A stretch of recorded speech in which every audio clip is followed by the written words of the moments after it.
How's everybody doing?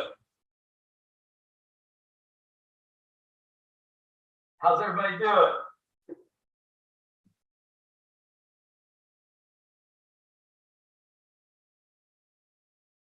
Hold on one second. I'm texting my mom.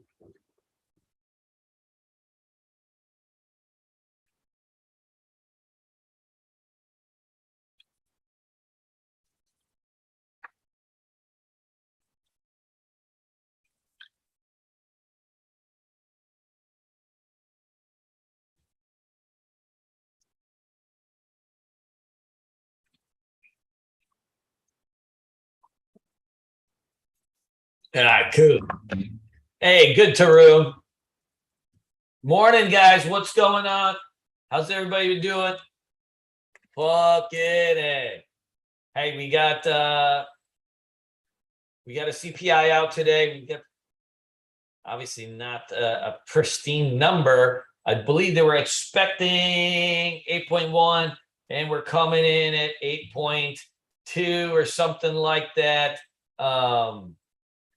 We may get a little bit of a speed up today. The day itself is going to be tricky because you really can't short this thing into the hole.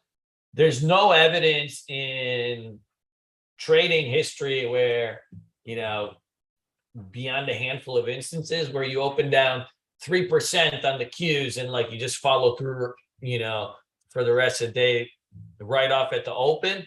But the last CPI, I will say, that came in, we had a big gap down and it cruised down the whole fucking day. So if you go back here, there's not that much evidence, but it did happen once in, from what my recollection, it would have been right September 12th or whatever. Let's go back into this.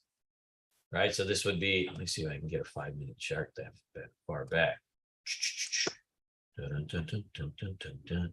No, you can't. We'll go with 15. All right, hold on here. So we go back through, we have had days, but we had a run up in the market like those couple days before. So we got a little bit more of a follow through. This is the CPI day of September. So we actually did gap down, and this is a 15-minute chart. So, we didn't even get any green candles till the midday, and so we ended up kind of flushing down, and we popped close to the VWAP, and then it got really nasty into the close, so that was a pretty big gap down. Like you went from 311 right down to 303, so 8 points on 300, so about 2% give or take. So we can get this day, the market was down about 5%, give or take 4.8%, if I recall correctly. So it is a little bit different. But when this happened, we had been ramping for really a few days, since the 6th, right, to the 12th. We had been ramping up, and there was a lot of optimism. Like you had basically a 10% bounce in the market, and then the CPI numbers came out.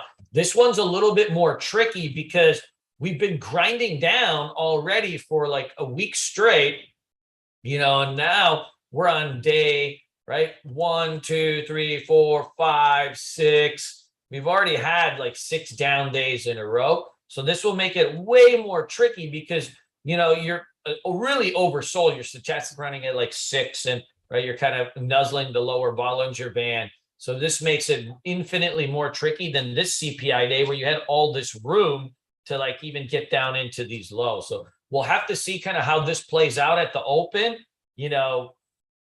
If we break the pre-market lows, you may get like a quick flush or something, but this is not going to be an easy one like it was last time, where you were really riding on the trading turrets and just slaughtering stocks all day.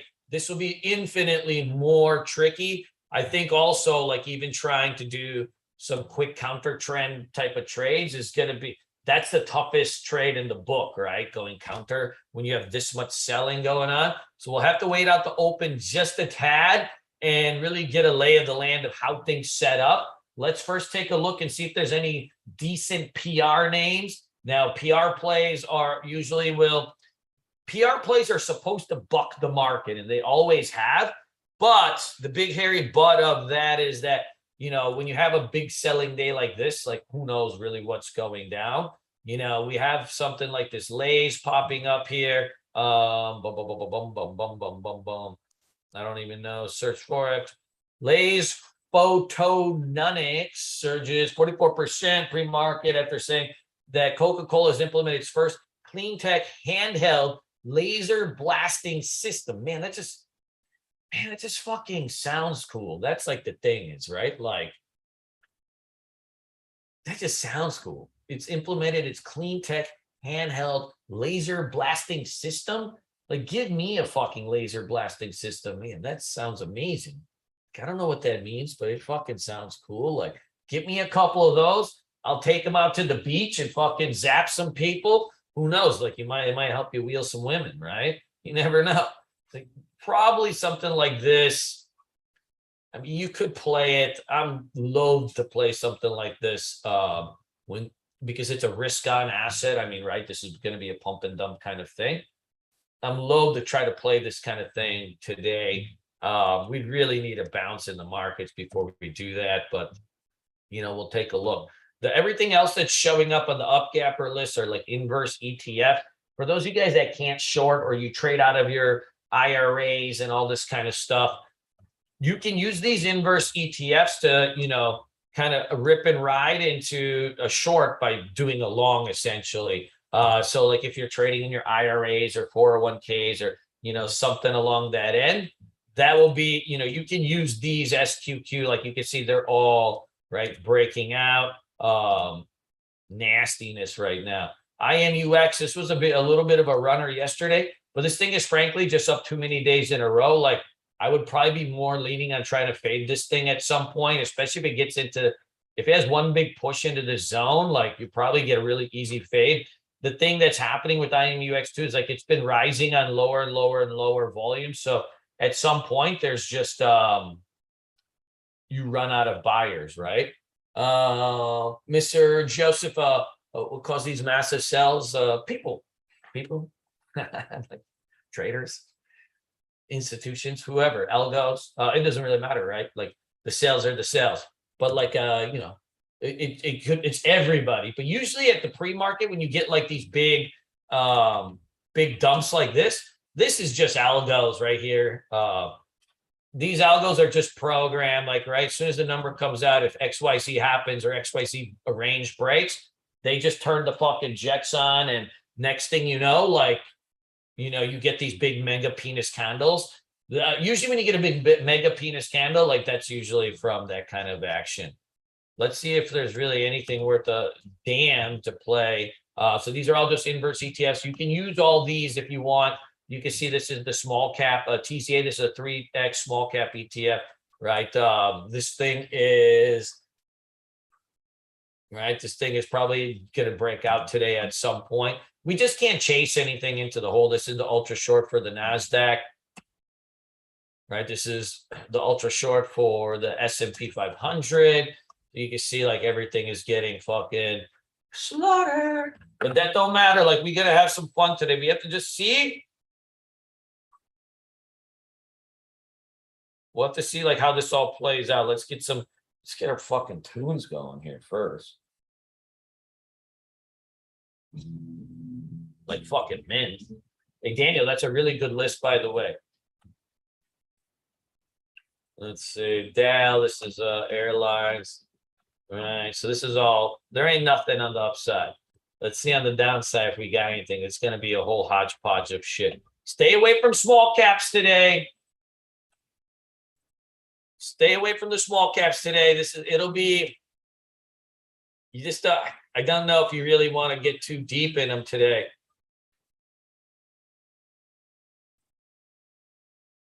Hey, Arvin, how are you? How's everything been going the last couple days for you? Hey, so look, Bitcoin is getting, when this type of stuff happens, like Bitcoin's probably getting, you saw a big breakdown in the cryptos today. So you're going to have probably some pressure on coin. As much as coin runs on like all this other kind of stuff, about its company, when Bitcoin gets fucked, like it always turns into a little bit of a dicey one. So you have like a breakdown set up here. you have a breakdown set up here. Like if it starts to push through these levels, then you're gonna have, you're gonna have continued weakness. These are all, look at, see this shop, like this is right.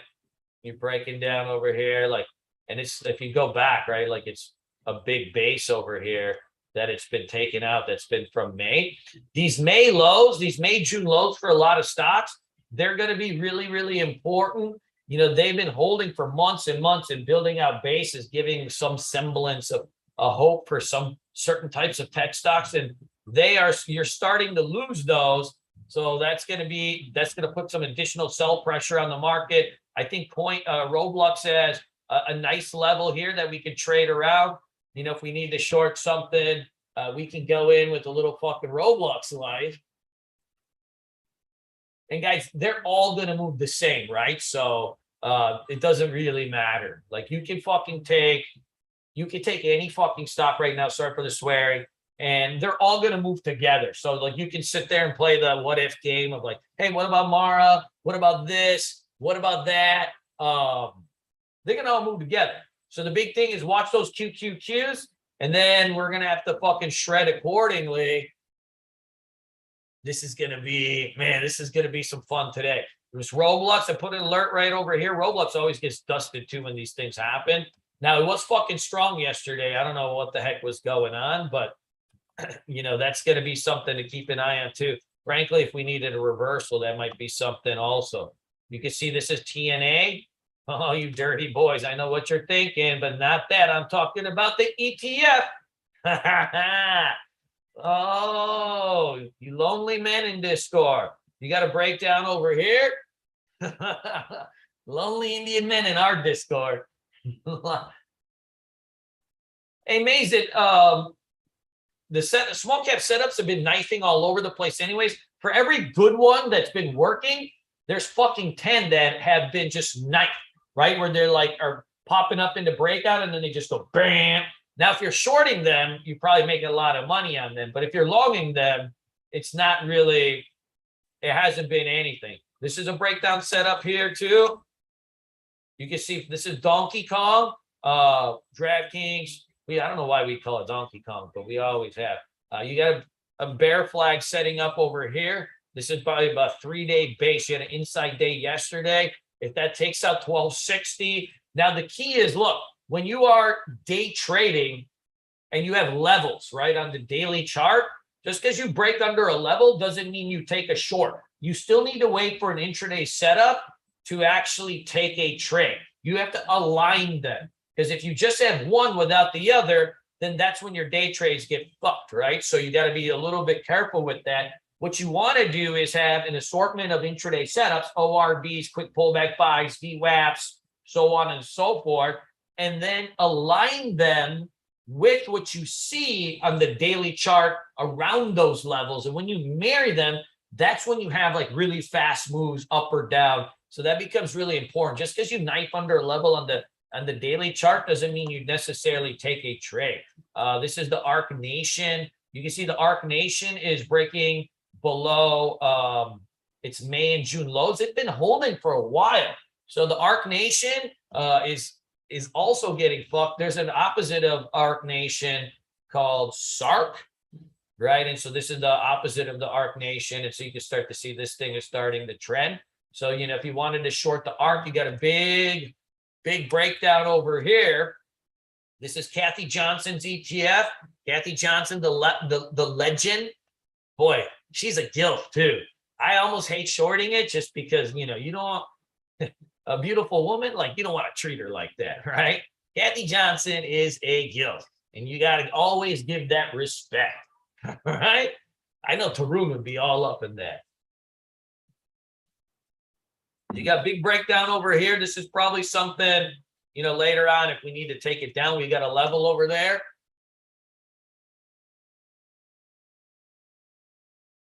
So I'm going to pretend I didn't even hear that. I know you're married with like 7 children. Dirty bastard. Hey, Twilio, see this? You got a big bear flag over here. This is actually a good spot here. You got test, right? You kind of coming into this level. Now, this thing trades a little bit This trade's a little bit thin at times, but I think today it should have enough liquidity. It's already done 1 million shares in the pre-market. You'll be okay on this one. Let's wait for a little bit of a pop at the open, and then I think we could probably fizzle this bad boy off. As long as the liquidity is there. The ATR on this is 4. It's only a $60 stock, so that's actually pretty good. The ATRs have become compressed in a lot of names, but if you can keep it near 7 to 10%, right, between the price and the ATR, so the average true range and the price, then you'll have enough range to actually trade. The worst thing you can do is have like this is why I don't trade like stuff like Google, right? Like Google's a $95 stock, but the ATR is only $3, right? So you don't have really that much range, which means you got to like really put like a lot of size into the trade to get it going. And it frankly is a illiquid piece of shit anyways, for the most part, but you just don't have the range. So that's always like really important when you're kind of looking at these things. Always look at the ATR and then the price of the stock, and you'll have an idea of everything that's going. Hold on here. So let's go back into this Twilly Ho. All right, let's check out what else. You can see all this stuff is dumping off. So in the moral of the story for today, everything's gonna fucking move around the same. Sorry for the swearing. So what you really want to do is kind of narrow down your list into big ranging stocks with tons of liquidity, because they'll all really move the same. It doesn't really matter. Stay away from small caps and probably stay away from Tesla. It trades like shit lately. I know everybody's like a Tesla fanboy. The thing with the Tesla is like when you're wrong on it, it ruin your fucking day. But a lot of times like Tesla just trades like crap. Like you'll have days where it's just like, it does these fugazis like nonstop, where you're just like kind of crisscrossing around. Of course, Ravi, I'm just not that tan right now because, I'm at the computer a lot. I don't know. Us Gujaratis, we're very light skinned for some reason. So I'd probably, Tesla is probably one of those that I will be on my ban list for today. It's like untradeable some days. There's a lot easier stocks to trade. Let's kind of go back into this though for a second. So, right, AMD's got a baby bear flag here. This one's got the liquidity you need. So that's like, that's always going to be a spot. This SQ has a spot right now, right? You got this base that's happening right here. That one's got enough liquidity for us too. Roblox has a spot right here around the 34. That'll be an interesting area for this bad boy also. Coin, right? You got a big base over here that can break down. You can say our firm also has a level that's breaking down. I'd probably take off these names like CVS. Take off anything that has bad liquidity. This Snow's got good range. It's got good God-fearing Christian range over here. Well, Ravi, the Indian Nifty may have outperformed the SPX, but that doesn't really matter. The SPX has actually outperformed the Nifty by a lot because we're only shorting stuff right now. So you want to be in the stuff that's going to go down the most, not go down the least most. Does that make sense? This Snow's got a nice level here. Let's take this thing down. So the low on this bad boy, right, from a couple days ago is 146. The low on this is from 146. Like we can fucking come in hot on this thing. This thing is a little bit illiquid at times, but I think today the liquidity should be fine. Good. I think crowd's going to probably have big range here too, because you got this bigger breakdown that's been working here. You can probably drift this thing back into the 130s. But I'd go with Snow for today instead of crowd. They're going to trade together anyways. Yeah. So moral of the story, Roblox, Snow, SQ, AMD, Coin. Stay away from small caps. Stay away from illiquid names. That's why probably I don't think we need to play FSL. FSLR does have a beautiful breakdown here, but it might be a little bit illiquid. Like, see how it's only done about 58,000 in the pre-market? You're going to have to deal with the spread and all this kind of stuff. It may get liquidated today, but you got to be on top of your game to trade illiquid stocks while the market's tanking. So stay away from all the nasty ones. Like I'm taking all this shit off my list too. And this 5-inch got a bear flag here, but I think this one we need more liquidity also. That's the list. I'm sticking to it. Add in some fucking, NVIDIA is a daily trader for us. You can put in any of these. They're all going to move together. So don't worry about that stuff. Now, at some point, you can't really discount the fact that, hey, maybe markets will kind of reverse a little bit for a period of time. You can flip really any of these, but that's going to be probably over most people's pay grade. You're going to have to, when you flip stocks, because the market starts to bounce, you can get yourself in a big spin cycle. So you got to be, you got to be a little bit careful. On the crypto side, this thing is incredible, right? So you got big base happening here and a breakdown in this soul right here. Woof. Right, so you got test. See how you get the 9 EMA curls for the girls coming right down on the kitchen? So you got minimal risk on this one. It'll probably need to pop a little bit on the 15-minute chart. Like if it gets back into the kind of 29.30 spot, crypto will do a quick retracement. Then you're really good to go on that. You can see here on Bitcoin, you've had this level that's been holding since, it's been holding since June. And you're finally starting to kind of crust below. Now, it hasn't broken down confirmation style yet. Like if Bitcoin is known to like kind of come back and test this level and then give you like these wicks, but you're starting to build its way there. Like if it can hold under here, I think we're going to have something there. When I trade cryptos, I never trade Bitcoin because it doesn't give you as much juice as some of the other ones. I'd rather, short SOL. You can see here, right? You got Ethereum. You had a big kind of head and shoulders over here. And now you're starting to break down, right? This bear flag over here. You got the 9 EMA curling down on top of this bad boy. Like that's a nasty look right there. That Ethereum merge or whatever. Nothing really happened with that. Everybody thought that was going to kind of get this thing going, but in the end, like a bear market is a bear market. So you got a level over here on Ethereum that should get a little bit nasty. Stick with the big boys, for now, but they're all looking sick here, right? Like you can see here, the sandbox. This is a metaverse coin. Like this thing already started to break down. Woo. Hopefully, my top one out of this, if this soul bounces and a little bit on the 15-minute chart, I think that, maybe into the VWAP area, if you can get a VWAP or maybe even a little bit higher than that, and then watch for the rounding, that'll get us into a swing trade where we could probably put a stop at like maybe 31 and catch this kind of these last legs of the cryptos. We're probably more on the tail end of the drop, but I'd say, we're in the 8th inning or 7th inning of all this stuff. Even in the stock market, probably we're in the 7th or 8th inning of these things. So for those of you guys that don't know how to short, not even good at day trading, these are just good times to just stay out of the market. Like if you're not trading well right now, then spend this time learning and all this kind of stuff because there's so much money to be made in this market, up, down, all around. It doesn't really matter. But if you don't know how to properly short stocks, then you gotta, spend some time learning it or just sit it out. Like there's no shame in just sitting it out and waiting a month or two. Like the markets will, they'll rebound at some point and you'll have easier times to trade. You can make the same money in any market. It's more a matter of how easy it is, right? Right now, like this takes a lot of skill and a lot of precision to be doing this. But it's all there. Like we just got to go and do it.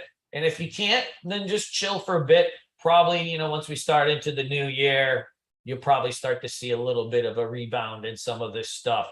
We're getting close to these kind of capitulation of, events. And frankly, if you look at a lot of these stocks, they were like $200, $300, $400. So many of them are in 19, 20 bucks. Like you only have so much room left. So let's go have some fun today. We'll get the music pumping. I'll be trading till I'm done trading. I'm going to try to get out of here by noon. I noticed that we've been lingering a little bit the last couple of days in the chat room. We've been lingering maybe an hour, maybe an hour, a little bit, maybe a little bit hour longer than we need to, doing a couple of those midday donations. Today, we have some good old-fashioned fun. Let's do this, all right? Make sure you trade small at the open, guys. Don't hammer in some short at full size unless you actually got like a decent bounce and you're popping into the MAs or something like that. Do not think just because you have volatility does not mean like you increase the size and try to be like, oh, because it's volatile today, I'm going to get this big home run trade. Let the range play itself. So like when you have these kind of things, you let the range pay you, not your trading size. You don't need to trade huge size just due to the fact that you're going to have so much range both ways. All right, let's do this. Trade well, trade fast, trade safe. You know what we got to do, which is the do. All right, let's have some fun. I'll be in the boom room all day.